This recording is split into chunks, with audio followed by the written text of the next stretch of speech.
Hello friends, स्वागत है आपका आपके अपने लीगल चैनल सोच पर प्रहार में। दोस्तों, आज का ये वीडियो आप लोगों को कुछ समझाने के लिए बहुत ध्यान से इस वीडियो को देखना है। आपका अगर कोई केस चल रहा है, कोई इन्वेस्टिगेशन में आपकी कोई कंप्लेंट हुई है या आपको लगता है आपकी कंप्लेंट होने वाली है, तो आपको चीज़ों को समझना बहुत ही ज़रूरी है। यहाँ पर दोस्तों आधे से ज़्यादा लोग इसलिए परेशान हैं, इसलिए डरे हुए हैं क्योंकि उन्हें नॉलेज नहीं है। उन्हें एक्चुअल में पता नहीं है कि प्रैक्टिकली होता क्या है और क्या नहीं होता है, और इस वजह से कुछ लोग उनका फायदा उठा लेते हैं। हमारी मशीनरी फायदा उठा लेती है। अभी पिछले 3 दिन से मैंने अतुल सुभाष जी के वीडियो अलग अलग पोस्ट किए, आपने देखा उनके साथ क्या क्या हुआ, मशीनरी ने उनके अनुसार क्या क्या किया उनके साथ। ऐसा ही एक मामला कल मेरे पास आया और उसी का उदाहरण मैं लेते हुए इस वीडियो में आम जन को, पब्लिक को समझाने की कोशिश करूंगा। ध्यान से मेरी बातों को समझना। देखो, आपकी एफआईआर दर्ज होती है, उस एफआईआर में एज यूजुअल आपके ऊपर आरोप लगे होते हैं। दहेज मांगना, मारना, पीटना, ये सब कॉमन है।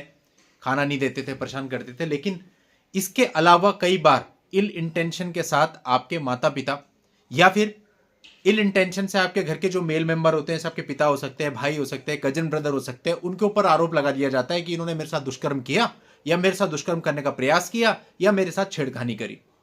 और इससे क्या होता है, एफआईआर के अंतर्गत एक धारा दुष्कर्म की या दुष्कर्म के प्रयास की या छेड़खानी की जुड़ जाती है। और इस धारा को देख करके आप थर थर कांप रहे होते हैं। सबकी बात नहीं कर रहा हूं, लेकिन मैक्सिमम लोगों के साथ यही होता है, जो कि नए लोग होते हैं जिन्हें पता नहीं होता। अब कल मेरे को एक कॉल आता है, उस कॉल पे लड़का मुझको कहता है कि साहब ऐसे ऐसे पत्नी ने जो एफआईआर में धाराएं लगाई हैं, उसने मुझे एफआईआर की कॉपी भी भेजी। मैंने ठीक है, नॉर्मल है, हर एफआईआर में होता है ऐसा। तो आप पुलिस से मिले, आपको पुलिस से कॉल आया? बोला हाँ जी, पुलिस से कॉल आया था, हम गए थे। मैंने कहा तो फिर क्या बात हुई, क्या बोला उसने? उस लड़के ने मुझे बोला वो 10 मांग रहे हैं।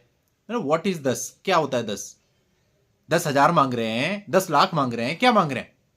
वो मुझे खुल के बात नहीं कर रहा था। तो जब मैंने उससे खुल के पूछा तो उसने बोला वो मुझसे 10 लाख रुपए मांग रहे हैं, वरना वो ये कह रहे हैं कि लड़की के तो 164 के बयान हो चुके हैं, उसके बाद देखो तुम्हारे ऊपर ये सारी धाराएं लग जाएंगी जो ऑलरेडी एफआईआर में लगी हुई हैं, प्लस तो हमें बहुत डर लग रहा है और मेरे पिताजी के ऊपर आरोप है, पिताजी तो और ज्यादा डरे हुए हैं। अब ये सुन के मेरा तो दिमाग घूम गया।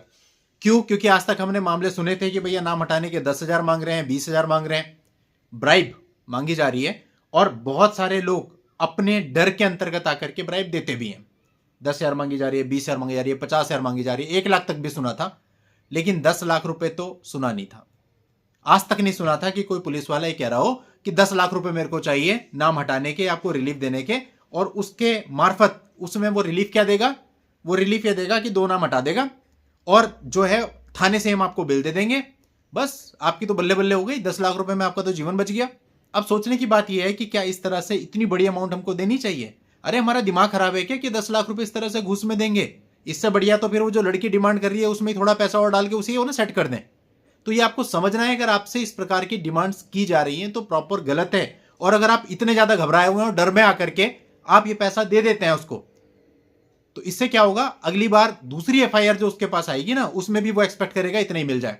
और इसी तरह से घूसखोरी बढ़ रही है और इसी तरह से लोग अपनी जान दे रहे हैं इन सब चीजों से परेशान होते हुए। तो इसमें कहीं ना कहीं गुनाहगार हम खुद भी होते हैं, क्योंकि हम खुद इस चीज को प्रमोट कर रहे होते हैं इनडायरेक्टली। क्यों? केवल अपने डर के अंतर्गत आके कि हमें कहीं कुछ हो ना जाए। देखिए, सिंपल सी बात है, किसी के ऊपर भी आप कुछ भी आरोप लगा देंगे, उससे कुछ नहीं होता।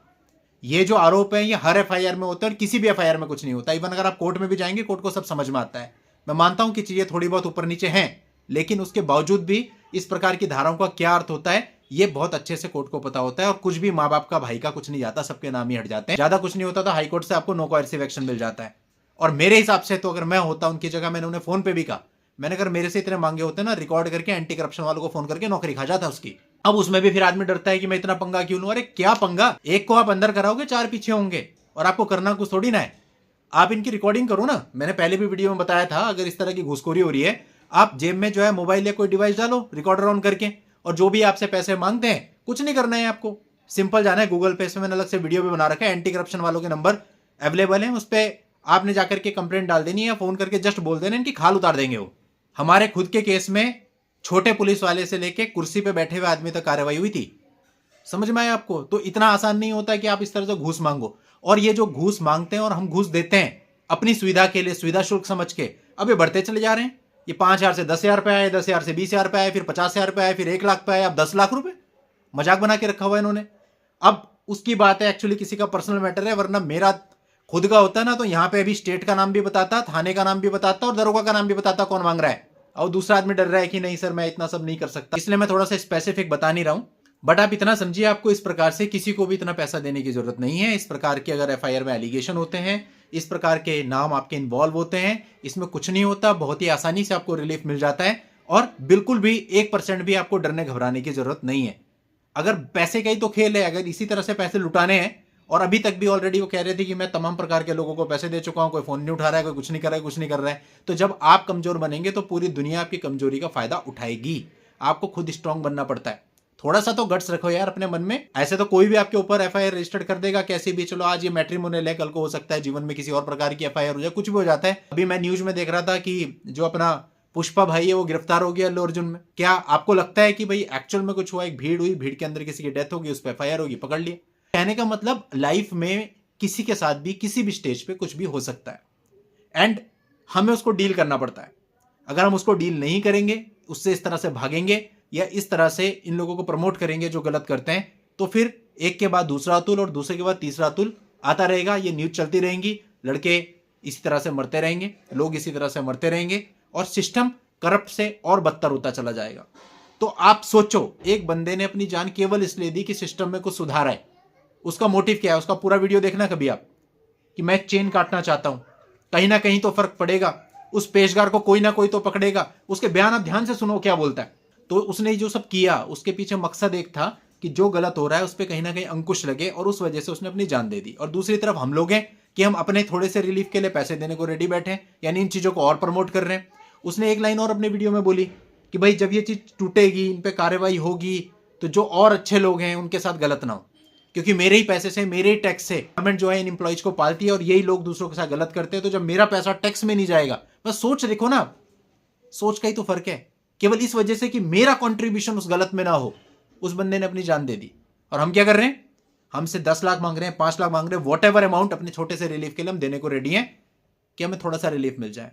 तो हम कितने ज्यादा गलत हैं, और हम सिर्फ अपने साथ गलत नहीं कर रहे हैं, हम अपने जैसे लाखों परिवारों के साथ गलत कर रहे हैं। हो सकता है आपके पास 10 लाख रुपए हो, इसके बाद जो आईओ के पास, सेम आईओ के पास जो एफआईआर जाए, उसमें जो पार्टी हो उसके लिए 1 लाख रुपए भी बहुत बड़ी बात हो, 1 लाख रुपए उसको मांग के अरेंज करने पड़ रहे हो, लेकिन वो आईओ उससे भी वो एक्सपेक्ट करेगा कि पिछली बार मुझे 10 मिले तो अभी मेरे को 10 ही मिलने चाहिए। तो उस परिवार का क्या होगा फिर?